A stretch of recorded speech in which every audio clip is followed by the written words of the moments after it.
Sa pagsud sa Vermont, sugod na usab nga gidisplay ang mga parol nga gipamaligya dinhi sa ato. Gikan pa sa Pampanga ug ubang bahin sa Luzon ang mga migama niini. May ang report ni Nico Sereno.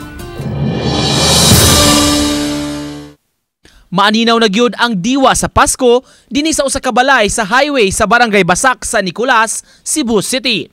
Kinsa ang di madani sa mabulukon kaayo nga mga suga timailhan sa nagsingabot nga selebrasyon.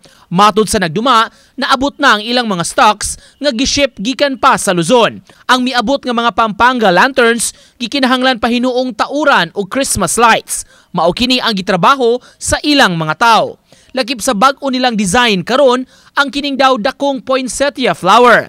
Laing design usab ang parol nga ginama sa daw gatuyok ra nga mga lights. Quality po talaga. Talagang binubusisi po namin ng maigi kasi para po din po masatisfy yung customer kasi hindi naman po ano yung parol talaga. Kilala na po kami so kailangan po talaga yung quality namin ang pinapaganda po talaga ng maigi. Matud sa namaligya, halos way pagsaka sa presyo sa ilang mga tinda karong tuiga.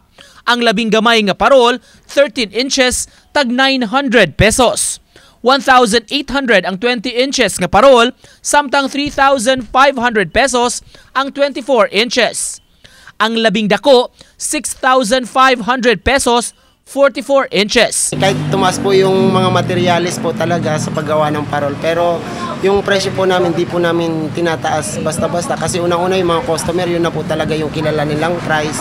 May times po na magtataas pero hindi naman, wala pa naman pong order sa amin. Mamahimusab sila nga mo customize sa ilang order ug mo repair sa ilang mga produkto nga nabaligya kaniadto. Layo pa man ang Pasko, apan karon pa lang kuno inanay nang nabatyagan ang diwa niini.